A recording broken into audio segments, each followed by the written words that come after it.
बिस्मिल्लाहिर्रहमानिर्रहीम। Dear students, मैं हूं आपका केमिस्ट्री इंस्ट्रक्टर अहमद मुगल और आप देख रहे हैं AM education network. Dear students, आज हम 10th क्लास केमिस्ट्री का चैप्टर नंबर 15 स्टैचोमेट्री के लेक्चर नंबर 3 स्टार्ट करने जा रहे हैं, जिसमें हमने क्या पढ़ना है कि determination of concentration by titration, कि क्या है कि एक सॉल्यूशन की कंसंट्रेशन को फाइंड आउट करेंगे बाय टिट्रेशन से। ठीक है, ये स्टूडेंट्स, इसमें होता क्या है कि हमारे पास दो सॉल्यूशन होते हैं। एक सॉल्यूशन जो है उसके अंदर कंसंट्रेशन मालूम होती है, एक वो सॉल्यूशन होता है जिसके अंदर कंसंट्रेशन मालूम नहीं होती। तो हम क्या करते हैं कि वो वाला सॉल्यूशन जिसके अंदर कंसंट्रेशन मालूम नहीं होती उसको हम एक फ्लास्क के अंदर ले लेते हैं और साथ में हम एक इंडिकेटर को जो है वो ऐड कर देते हैं, और दूसरा सॉल्यूशन जिसके हमें कंसंट्रेशन मालूम होती है उसको हम ब्यूरेट के अंदर लेते हैं। ठीक है, और फिर क्या करते हैं कि ड्रॉप बाय ड्रॉप जो है वो ब्यूरेट से जो है वो नॉन कंसंट्रेशन वाला जो सॉल्यूशन होता है उसको अननोन कंसंट्रेशन सॉल्यूशन में हम जो है ड्रॉप बाय ड्रॉप जब वो गिराते हैं तो फिर क्या होता है कि एक ऐसा पॉइंट आता है जिसमें वो रिएक्शन मुकम्मल हो जाता है, उसको हम एंड पॉइंट कहते हैं। ठीक है, क्या अब ये एंड पॉइंट आ गया है, अब रिएक्शन मुकम्मल हो गया है, तो अब आप क्या करें कि टिट्रेशन को रोक दें। उसके बाद क्या करते हैं कि ब्यूरेट के अंदर जितना आपने सॉल्यूशन जो है वो उसके अंदर मिक्स किया था फ्लास्क के अंदर, आप ब्यूरेट वाले सॉल्यूशन को जो है वॉल्यूम काउंट कर लेते हैं और उस वॉल्यूम की हेल्प मदद से जो है आप क्या करते हैं कि वो वाला सॉल्यूशन जो फ्लास्क के अंदर है जिसकी कंसंट्रेशन हमें मालूम नहीं है उसकी हम क्या करते हैं कंसंट्रेशन को मालूम कर लेते हैं। ठीक है, तो देयर फ्रेंड्स, आइए स्टार्ट करते हैं कि किस तरह से हम ये टिट्रेशन का जो है प्रोसेस परफॉर्म करते हैं। ठीक है, तो देयर स्टूडेंट्स, हम क्या करते हैं कि the concentration of a solution can be determined, कि एक सॉल्यूशन की जो कंसंट्रेशन होती है उसको हम निकाल सकते हैं बाय टिट्रेटिंग इट। ठीक है, उसके अंदर ड्रॉप बाय ड्रॉप गिरा के with the solution of non concentration, उस सॉल्यूशन को जिसकी कंसंट्रेशन हमें मालूम होती है till the end point is reached, जब तक जो है वो एंड पॉइंट ना आ जाए, जब तक जो है वो रिएक्शन मुकम्मल ना हो जाए। ठीक है, तो डियर स्टूडेंट, इसके लिए हमें जो है वो व्हाट वी नीड, हमें किस चीज़ की ज़रूरत होती है, तो हमें तीन चीज़ों की ज़रूरत होती है। इसमें बैलेंस केमिकल इक्वेशन होनी चाहिए। ठीक है, मतलब कि आपके पास जो दोनों सॉल्यूशंस हैं जिनका आपने रिएक्शन करवा रहे हैं, टिट्रेशन करवा रहे हैं, तो उसकी आपने क्या करनी है कि बैलेंस केमिकल इक्वेशन राइट कर लेनी है। नेक्स्ट आपको क्या चाहिए कि वॉल्यूम ऑफ बोथ सॉल्यूशन। ठीक है, कि दोनों सॉल्यूशंस का आपको वॉल्यूम पता होना चाहिए, वो volume of non solution from burette. ठीक है, वो वाला सॉल्यूशन जिसको आपने ब्यूरेट के अंदर लिया हुआ है उसकी कंसंट्रेशन आपको मालूम है। ठीक है, उसका वॉल्यूम भी मालूम होना चाहिए,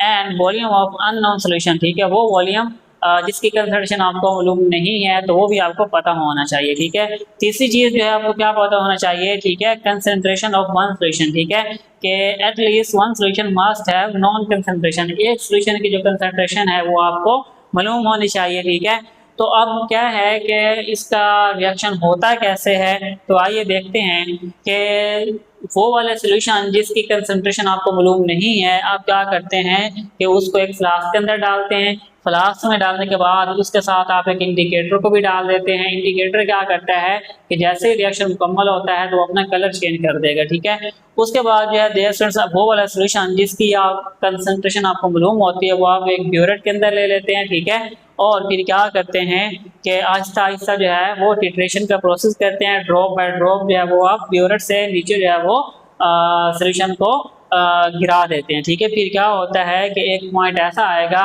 जब क्या होगा कि जो इंडिकेटर था फ्लास्क के अंदर, ठीक है, वो अपना कलर चेंज कर देगा। आपको यहाँ नजर आ रहा होगा, ठीक है, कि पहले कलर क्या था, ये ब्लू था, अब ये ग्रीन हो चुका है, तो मतलब कि एंड पॉइंट जो है वो रीच हो चुका है। ठीक है, अब रिएक्शन जो है वो मजीद नहीं होगा, तो अब क्या करना है, आपने टिट्रेशन का प्रोसेस रोक देना है। उसके बाद आप क्या करेंगे कि अब आप जो है ये वाली जो फ्लास्क थी, सॉरी, जो आपके पास ब्यूरेट थी, इसके अंदर जितना आपने सोल्यूशन जो है वो इस फ्लास्क के अंदर जो है वो गिराया था उसका आप वॉल्यूम काउंट कर लेते हैं। ठीक है, वॉल्यूम काउंट करने के बाद जो है उसकी मदद से आप क्या करते हैं कि जो अननोन सोल्यूशन था जिसकी कंसंट्रेशन आपको मालूम नहीं थी, आप उसकी कंसंट्रेशन क्या करते हैं कि मालूम कर लेते हैं। ठीक है, तो डियर फ्रेंड्स, अब हम जो है वो एक एग्जांपल के जरिए जो है वो हम टिट्रेशन के प्रोसेस को जो है वो क्लैरिफाई कर लेते हैं। ठीक है, हमें जो है वो दो सोल्यूशन दिए गए हैं। ठीक है, एक हमारे पास सोल्यूशन कौन सा है, सोडियम हाइड्रोक्साइड का, और दूसरा सोल्यूशन हमारे पास कौन सा है, हाइड्रोक्लोरिक एसिड का, HCl का।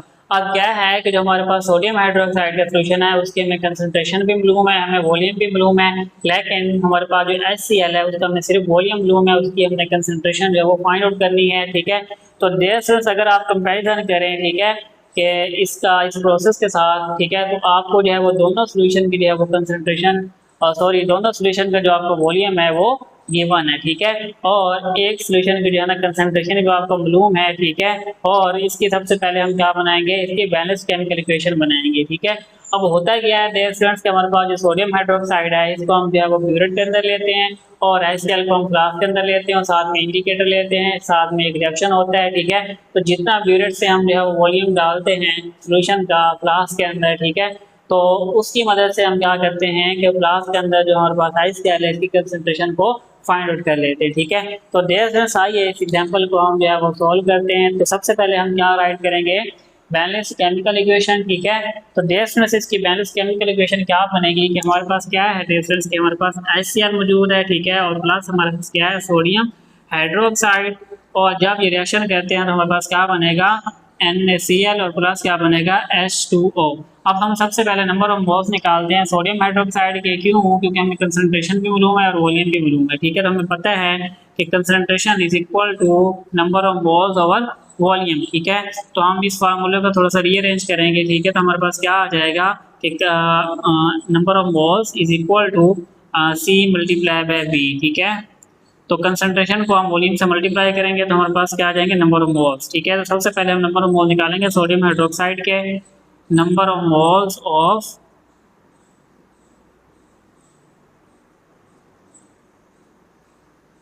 NaOH, ठीक है। तो हमें पता है कि कंसंट्रेशन इसकी कितनी है 0.5,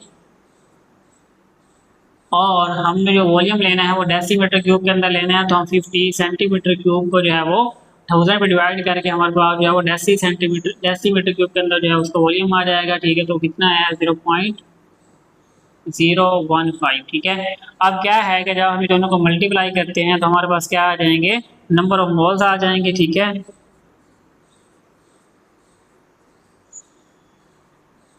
number of moles of sodium hydroxide, तो ये हमारे पास कितने आते हैं डियर स्टूडेंट्स 0.0075 मोल, ठीक है। अब हम क्या करते हैं कि इस बैलेंस केमिकल इक्वेशन की मदद से हम दोनों के जो मोल्स हैं सोडियम हाइड्रोक्साइड के और HCl के उनको कंपैरिजन कर लेते हैं, ठीक है। तो क्या करेंगे यहाँ हम लिखेंगे सोडियम हाइड्रोक्साइड, यहाँ पे हम लिखेंगे HCl। अब अगर सोडियम हाइड्रोक्साइड का बैलेंस इक्वेशन के मुताबिक 1 मोल है, ठीक है, तो HCl के भी कितना है 1 मोल है। तो अगर हम क्या करें कि जो सोडियम हाइड्रोक्साइड है इसके जो मोल्स निकालने हैं हमने वो कितने हैं कि 0.0075, तो इसके भी कितने हो जाएंगे 0.0075, ठीक है। अब हमारे पास नंबर ऑफ मोल्स किसके आ गए HCl के, हम यहाँ लिखेंगे कि number of moles of HCl, ठीक है। तो हमने कितना निकाल लिए 0.0075 मोल, ठीक है।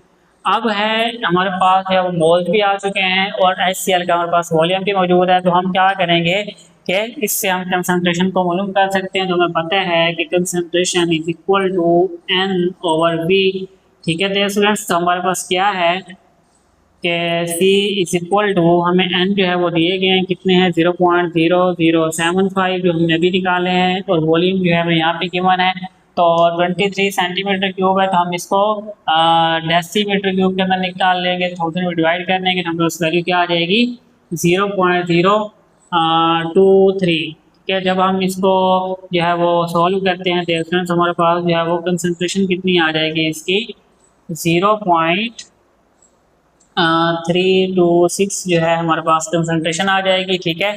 तो यही हमें जो है वो रिक्वायर्ड थी। तो डियर स्टूडेंट्स हमारे पास आंसर क्या आ गया कि C इज इक्वल टू 0.326 मोल पर डेसीमीटर क्यूब, ठीक है। तो डियर स्टूडेंट्स यही हमें रिक्वायर्ड था, तो हमने क्या किया यहाँ से कंसंट्रेशन को जो है वो फाइंड आउट कर लिया, ठीक है। अब नेक्स्ट हमारे पास डियर स्टूडेंट्स क्या है कि एक चेक क्विक दिया हुआ है, ठीक है, क्विक चेक है। तो नेक्स्ट स्टूडेंट हमारे पास क्या है कि क्विक चेक है, यहाँ पे हमें गिवन क्या दिया गया है कि वॉल्यूम दिया गया है पोटेशियम हाइड्रोक्साइड का 25 सेंटीमीटर क्यूब, ठीक है। इसको हम यहीं पे जो है वो डेसी सेंटीमीटर क्यूब में कन्वर्ट कर लेते हैं, ठीक है। 1000 पे इसको करते हैं डिवाइड, तो हमारे पास क्या वैल्यू आ जाएगी 0.025 डेसीमीटर क्यूब, ठीक है। और कंसंट्रेशन भी दी गई है, ठीक है इसी की। अब नेक्स्ट जो हमें ऑक्सैलिक एसिड की जो है वो कंसंट्रेशन दी गई है, हमने मालूम क्या करना है, ऑक्सैलिक एसिड का वॉल्यूम मालूम करना है, ठीक है। तो देयर सेड यहाँ पे हम क्या करते हैं कि सबसे पहले हम इसकी बैलेंस केमिकल इक्वेशन राइट करेंगे, तो हमने यहाँ पे बैलेंस केमिकल इक्वेशन राइट कर दी है, ठीक है। अब क्या है कि हमारे पास जो है वो पोटेशियम हाइड्रोक्साइड का वॉल्यूम भी है और कंसंट्रेशन भी है, तो हम सबसे पहले इसके नंबर ऑफ मोल्स निकाल लेते हैं, ठीक है। तो हम यहाँ लिखेंगे number of moles of potassium hydroxide is equal to, हमें पता है कि किसके बराबर होते हैं डियर स्टूडेंट्स। अभी हमने जो है वो इस यहाँ पे फार्मूले को रीअरेंज किया था, ठीक है। तो क्या हो जाएगा कि C मल्टीप्लाई बाय V, ठीक है।